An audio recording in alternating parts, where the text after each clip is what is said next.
श्री विष्णवे नमः। श्री सत्यनारायण भगवान की जय। आज आषाढ़ पूर्णिमा की शुभ अवसर पर आप रसपान करेंगे श्री सत्यनारायण व्रत कथा। वीडियो पसंद आए तो उसे लाइक और शेयर करें। एक समय नैमिषारण्य तीर्थ में शौनक आदि 88,000 ऋषियों ने श्री सूत जी से पूछा, हे प्रभु, इस कलयुग में वेद विद्या रहित मनुष्यों को प्रभु भक्ति किस प्रकार मिलेगी और उनका उद्धार कैसे होगा। इसलिए हे मुनि श्रेष्ठ, कोई ऐसा तप कहिए जिससे थोड़े समय में पुण्य प्राप्त हो जाए तथा मनोवांछित फल मिले। वह कथा सुनने की हमारी बहुत इच्छा है। सर्वशास्त्र ज्ञाता श्री सूत जी बोले, हे वैष्णवों में पूज्य, आप सबने प्राणियों के हित की बात पूछी है। अब मैं उस श्रेष्ठ व्रत को आप लोगों से कहूंगा जिस व्रत को नारद जी ने लक्ष्मी नारायण जी से पूछा था और लक्ष्मीपति ने मुनि श्रेष्ठ नारद जी से कहा था। सो ध्यान से सुनिए। एक समय योगी राज नारद जी दूसरों के हित की इच्छा से अनेक लोकों में घूमते हुए मृत्यु लोक में आ पहुँचे। यहाँ अनेक योनियों में जन्मे हुए प्राय सभी मनुष्यों को अपने कर्मों द्वारा अनेकों दुखों से पीड़ित देखकर सोचा, किस यत्न के करने से निश्चय ही प्राणियों के दुखों का नाश हो सकेगा। ऐसा मन में सोचकर विष्णु लोक को चले गए। वहां श्वेत वर्ण और 4 भुजाओं वाले देवों के ईश नारायण को देखकर, जिनके हाथों में शंख चक्र गदा और पद्मा थे, वे वरमाला पहने हुए थे, उनकी स्तुति करने लगे। हे भगवान, आप अत्यंत शक्ति से संपन्न हैं। मन तथा वाणी भी आपको नहीं पा सकती। आपका आदि मध्य अंत नहीं है। निर्गुण स्वरूप सृष्टि के आदि भूति व भक्तों के दुखों को नष्ट करने वाले हो। आपको मेरा नमस्कार है। नारद जी से इस प्रकार की स्तुति सुनकर विष्णु भगवान बोले, हे मुनि श्रेष्ठ, आपके मन में क्या है? आपका किस काम के लिए आगमन हुआ है? निःसंकोच होकर कहिए। तब नारद मुनि बोले, मृत्यु लोक में सब मनुष्य जो अनेक योनियों में पैदा हुए हैं, अपने अपने कर्मों के द्वारा अनेक प्रकार के दुखों से दुखी हो रहे हैं। हे नाथ, मुझ पर दया रखते हो तो बताइए कि उन मनुष्यों के सब दुख थोड़े से ही प्रयत्न से कैसे दूर हो सकते हैं। हे नारद, मनुष्यों की भलाई के लिए तुमने बहुत अच्छी बात पूछी है। जिस काम के करने से मनुष्य मोह से छूट जाता है, वह मैं कहता हूँ, सुनो। बहुत पुण्य देने वाला स्वर्ग तथा मृत्यु लोक दोनों में दुर्लभ एक उत्तम व्रत है। आज मैं प्रेम वश होकर तुमसे कहता हूँ।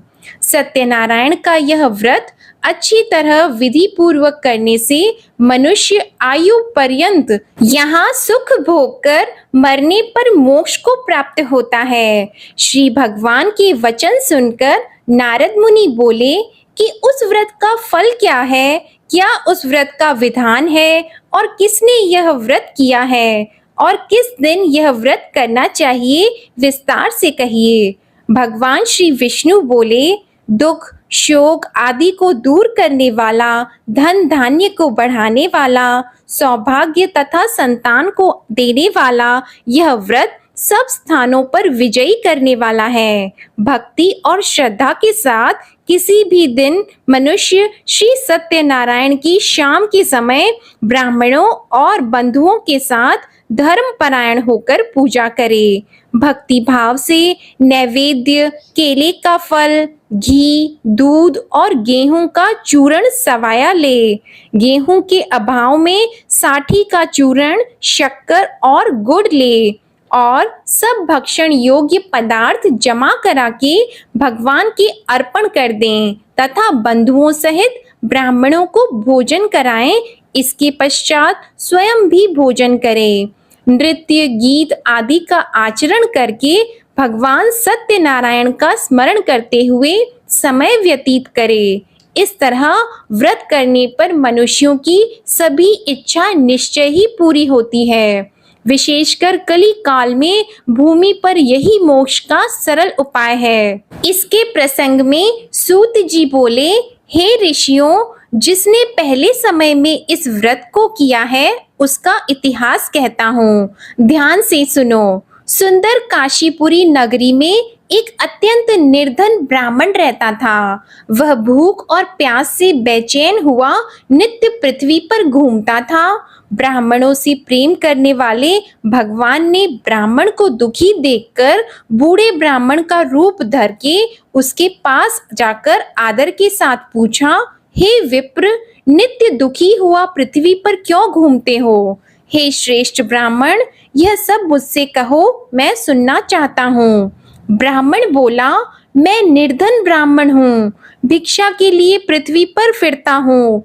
हे भगवान, यदि आप इसका उपाय जानते हो तो कृपा करके कहो।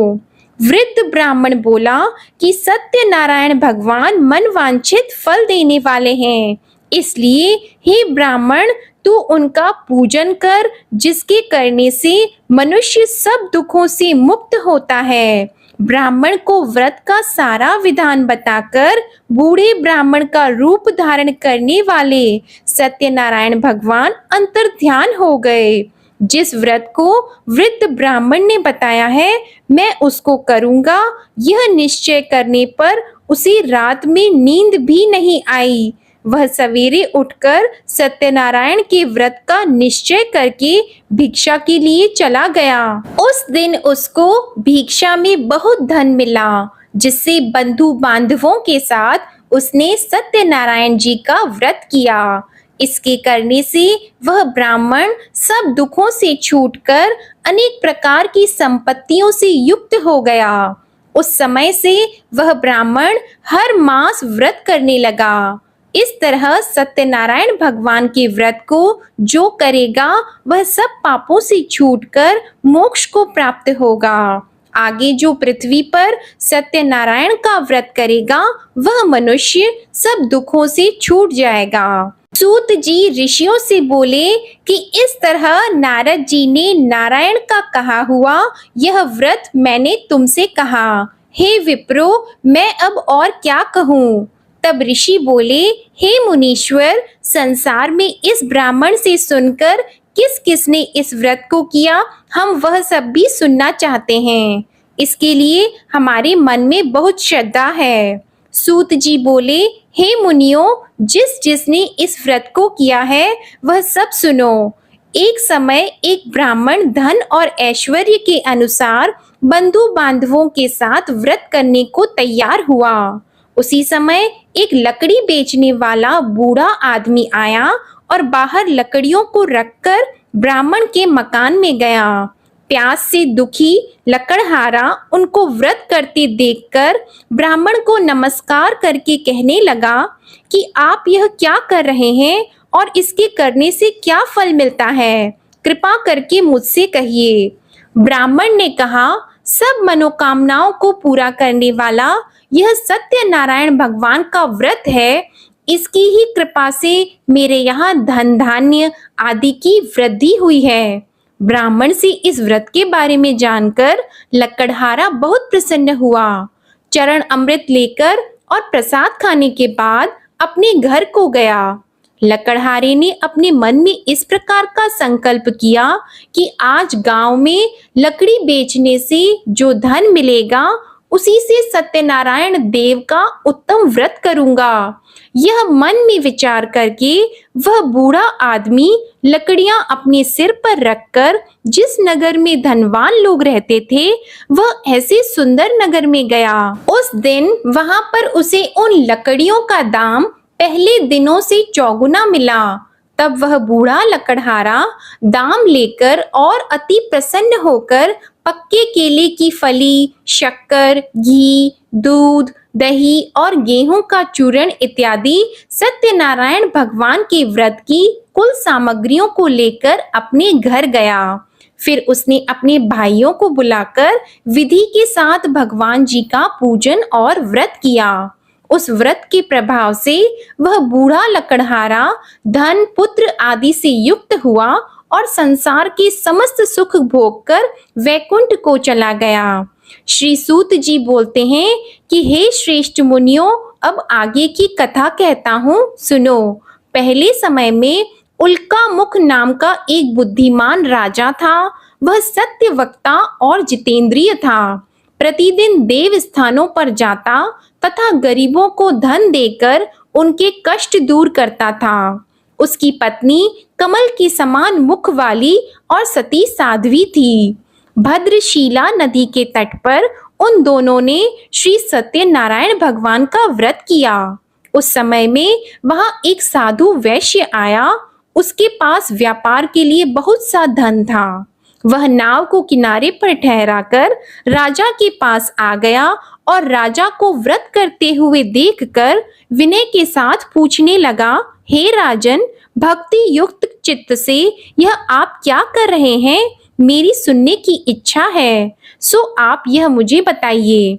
राजा बोला, हे साधु, अपने बांधवों के साथ पुत्र आदि की प्राप्ति के लिए महाशक्तिवान सत्यनारायण भगवान का व्रत व पूजन किया जा रहा है। राजा के वचन सुनकर साधु आदर से बोला, हे राजन, मुझसे इसका सब विधान कहो। मैं भी आपके कथन अनुसार इस व्रत को करूंगा। मेरे भी कोई संतान नहीं है और इससे निश्चय ही हो जाएगी। राजा से सब विधान सुनकर व्यापार से निवृत्त हो वह आनंद के साथ घर गया। साधु ने अपनी स्त्री से संतान देने वाले उस व्रत का समाचार सुनाया और कहा कि जब मेरे संतान होगी तब मैं इस व्रत को करूंगा। साधु ने ऐसे वचन अपनी स्त्री लीलावती से कहे। एक दिन उसकी स्त्री लीलावती पति के साथ आनंदित होकर सांसारिक धर्म में प्रवृत्त होकर सत्यनारायण भगवान की कृपा से गर्भवती हो गई तथा 10वें महीने में उसके एक सुंदर कन्या का जन्म हुआ। दिनों दिन वह इस तरह बढ़ने लगी जैसे शुक्ल पक्ष का चंद्रमा बढ़ता है। कन्या का नाम कलावती रखा गया। तब लीलावती ने मीठे शब्दों में अपने पति से कहा कि जो आपने संकल्प किया था, भगवान का व्रत करूंगा, अब आप उसे करिए। साधु बोला, हे प्रिय, इसके विवाह पर करूंगा। इस प्रकार अपनी पत्नी को आश्वासन देकर वह नगर को गया। कलावती पितृगृह में वृद्धि को प्राप्त हो गई। साधु ने जब नगर में सखियों के साथ अपनी पुत्री को देखा तो तुरंत दूत को बुलाकर कहा कि पुत्री के वास्ते कोई सुयोग्य वर देखिए। साधु की आज्ञा पाकर दूत कंचन नगर पहुंचा और वहां पर बड़ी खोज और देखभाल कर लड़की के लिए सुयोग्य वाणिक पुत्र को ले आया। उस सुयोग्य लड़के को देखकर साधु ने अपने बंधु बांधवों सहित प्रसन्न चित्त अपनी पुत्री का विवाह उसके साथ कर दिया। किंतु दुर्भाग्य से विवाह के समय भी उस व्रत को करना भूल गया। तब श्री भगवान क्रोधित हो गए और श्राप दिया कि तुम्हें दारुण दुख प्राप्त होगा। अपने कार्य में कुशल साधु बनिया जमाता सहित समुद्र स्थित रत्नपुर नगर में गया और वहां दोनों ससुर जमाई चंद्रकेतु राजा के उस नगर में व्यापार करने लगे। एक रोज भगवान सत्यनारायण की माया से प्रेरित कोई चोर राजा का धन चुराकर भागा जा रहा था, किंतु राजा के दूतों को आता देखकर चोर ने घबराकर भागते हुए राजा के धन को वहीं चुपचाप रख दिया जहां वो ससुर जमाई ठहरे हुए थे। तब दूतों ने उस साधु वैश्य के पास राजा के धन को रखा देखा तो वे दोनों को बांध कर ले गए और प्रसन्नता से दौड़ते हुए राजा के समीप जाकर बोले, यह 2-4 हम पकड़ कर लाए हैं, देखकर आज्ञा दें। तब राजा की आज्ञा से उनको कठोर कारावास में डाल दिया और उनका सब धन छीन लिया। सत्यनारायण भगवान के श्राप द्वारा उनकी पत्नी भी घर पर बहुत दुखी हुई और घर पर जो धन रखा था चोर चुरा कर ले गए। शारीरिक व मानसिक पीड़ा तथा भूख प्यास से अति दुखित होकर अन्न की चिंता में कलावती एक ब्राह्मण के घर गई। वहां उसने सत्यनारायण भगवान का व्रत होते देखा, फिर कथा सुनी तथा प्रसाद ग्रहण करके रात को घर आई। माता ने कलावती से कहा, हे पुत्री, अब तक कहाँ रह गई थी? वह तेरे मन में क्या है? कलावती बोली, हे माता, मैंने एक ब्राह्मण के घर श्री सत्यनारायण भगवान का व्रत देखा है। कन्या के वचन सुनकर लीलावती भगवान के पूजन की तैयारी करने लगी। लीलावती ने परिवार और बंधुओं सहित श्री सत्यनारायण भगवान का पूजन किया और वर मांगा कि मेरे पति और दामाद शीघ्र आ जाएं। साथ ही प्रार्थना की कि हम सबका अपराध क्षमा करो। सत्यनारायण भगवान इस व्रत से संतुष्ट हो गए और राजा चंद्रकेतु को स्वप्न में दर्शन देकर कहा, हे राजन, दोनों वैश्यों को प्रातः ही छोड़ दो और सब धन जो तुमने ग्रहण किया है वह दे दो, नहीं तो मैं तेरा धन, राज्य, पुत्र आदि सब नष्ट कर दूंगा। राजा से ऐसे वचन कहकर भगवान अंतर्ध्यान हो गए। प्रातःकाल राजा चंद्रकेतु ने सभा में अपना स्वप्न सुनाया। फिर दोनों वाणिक पुत्रों को कैद से मुक्त कर सभा में बुलाया। दोनों ने आते ही राजा को नमस्कार किया। राजा मीठे वचनों से बोले, हे महानुभावों, भावी वश ऐसा कठिन दुख प्राप्त हुआ है, अब तुम्हें कोई भय नहीं। ऐसा कहकर राजा ने उनको नए नए वस्त्र आभूषण पहनाए तथा उनका जितना धन लिया था उससे दुगुना धन देकर आदर सहित विदा कर दिया। दोनों वैश्य अपने घर को चले गए। सूत जी बोले, वैश्य ने मंगलाचार करके यात्रा आरंभ की और अपने नगर को चला। उनके थोड़ी दूर निकलने पर दंडी वेशधारी सत्यनारायण भगवान ने उनसे पूछा, हे साधु, तेरी नाव में क्या है? अभिमानी वाणिक हंसता हुआ बोला, हे दंडी, आप क्यों पूछते हो? क्या धन लेने की इच्छा है? मेरी नाव में तो बेल और पत्ते भरे हैं। वैश्य का कठोर वचन सुनकर भगवान ने कहा, तुम्हारा वचन सत्य हो। दंडी ऐसा कहकर वहां से दूर चले गए और कुछ दूर जाकर समुद्र के किनारे बैठ गए। दंडी के जाने पर वैश्य ने नित्य क्रिया करने के बाद नाव को ऊंची उठी देखकर अचंभा किया और नाव में बेल पत्ते आदि देखकर मूर्छित होकर जमीन पर गिर पड़ा। फिर मूर्छा खुलने पर अत्यंत शोक प्रकट करने लगा। तब उसका दामाद बोला कि आप शोक न करें, यह दंडी का श्राप है, अतः उनकी शरण में चलना चाहिए, तभी हमारी मनोकामना पूरी होगी।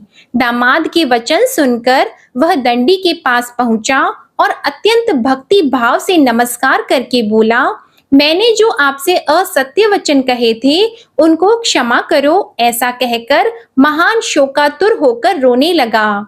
तब दंडी भगवान बोले, हे वाणिक पुत्र, मेरी आज्ञा से बार बार तुम्हें दुख प्राप्त हुआ है, तू मेरी पूजा से विमुख हुआ। साधु बोला, हे भगवान, आपकी माया से मोहित ब्रह्मा आदि भी आपके रूप को नहीं जानते, तब मैं अज्ञानी कैसे जान सकता हूँ? आप प्रसन्न होइए, मैं सामर्थ्य के अनुसार आपकी पूजा करूंगा। मेरी रक्षा करो और पहले के समान नौका में धन भर दो। उसके भक्ति युक्त वचन सुनकर भगवान प्रसन्न होकर उसकी इच्छा अनुसार वर देकर अंतर ध्यान हो गए।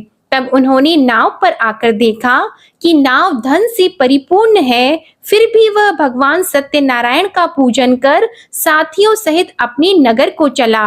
अब अपने नगर के निकट पहुंचा, तब दूत को घर भेजा। दूत ने साधु के घर जाकर उसकी स्त्री को नमस्कार करके कहा कि साधु अपने दामाद सहित इस नगर के समीप आ गए हैं। ऐसा वचन सुनकर साधु की स्त्री ने बड़े हर्ष के साथ सत्यदेव का पूजन कर पुत्री से कहा, मैं अपने पति के दर्शन को जाती हूँ, तू कार्य पूर्ण करके शीघ्र आ जा। माता के ऐसे वचन सुनकर कलावती प्रसाद छोड़कर पति के पास गई। प्रसाद की अवज्ञा के कारण सत्यदेव ने रुष्ट होकर उसके पति को नाव सहित पानी में डुबा दिया। कलावती अपने पति को न देखकर रोती हुई जमीन पर गिर गई।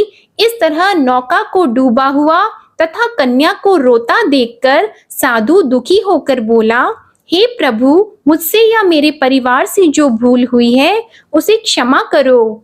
उसके दीन वचन सुनकर सत्यदेव प्रसन्न हो गए और आकाशवाणी हुई कि हे साधु, तेरी कन्या मेरे प्रसाद को छोड़कर आई है, इसलिए इसका पति अदृश्य हुआ है। यदि वह घर जाकर प्रसाद खाकर लौटे तो इसे पति अवश्य मिलेगा। ऐसी आकाशवाणी सुनकर कलावती ने घर पहुंचकर प्रसाद खाया, फिर आकर पति के दर्शन किए। तत्पश्चात साधु ने बंधु बांधवों सहित सत्यदेव का विधि पूर्वक पूजन किया। उस दिन से वह पूर्णिमा को सत्यनारायण का पूजन करने लगा। फिर इस लोक का सुख भोग कर अंत में स्वर्ग लोक को गया। सूत जी बोले, हे ऋषियों, मैं और भी कथा कहता हूँ, सुनो। प्रजापालन में लीन तुंगध्वज नाम का राजा था। उसने भी भगवान का प्रसाद त्याग कर बहुत दुख पाया। एक समय वन में जाकर वन्य पशुओं को मारकर बड़ के पेड़ के नीचे आया। वहां उसने ग्वालों को भक्ति भाव से बांधवों सहित सत्यनारायण जी का पूजन करते देखा। राजा देखकर भी अभिमानवश वहां नहीं गया और न ही पूजन किया या नमस्कार किया। जब ग्वालों ने भगवान का प्रसाद उसके सामने रखा तो वह प्रसाद को त्याग कर अपनी सुंदर नगरी को चला गया। वहां उसने अपना सब कुछ नष्ट पाया तो वह जान गया कि यह सब भगवान ने किया है। तब वह विश्वास करके ग्वालों के समीप गया और विधि पूर्वक पूजन करके प्रसाद खाया तो सत्यदेव भगवान की कृपा से पहले जैसा था वैसा ही हो गया। फिर दीर्घ काल तक सुख भोग कर मरने पर स्वर्ग लोक को गया। जो मनुष्य इस परम दुर्लभ व्रत को करेगा, भगवान सत्यनारायण की कृपा से उसे धन धान्य की प्राप्ति होगी। निर्धन धनी और बंदी बंधन से मुक्त होकर निर्भय हो जाता है। संतानहीनों को संतान प्राप्त होती है तथा सब मनोरथ पूर्ण होकर अंत में वैकुंठ धाम को जाता है। यह सत्य है। श्री सूत जी कहते हैं कि ब्राह्मणों, आपको मैंने सत्यनारायण व्रत की यह पावन कथा सुनाई है। इस व्रत का पालन करके मनुष्य सभी दुखों से मुक्त हो जाता है। विशेषतः कलयुग में श्री सत्यनारायण की पूजा महान फल देने वाली है। इन देवता को कोई सत्यनारायण कहते हैं और कोई सत्यदेव कहते हैं। अनेक रूपों में श्री सत्यनारायण भगवान सभी के मनोरथों को पूर्ण करते हैं। ये सनातन सत्यदेव कलयुग में सत्य व्रत के रूप में अवतरित होंगे।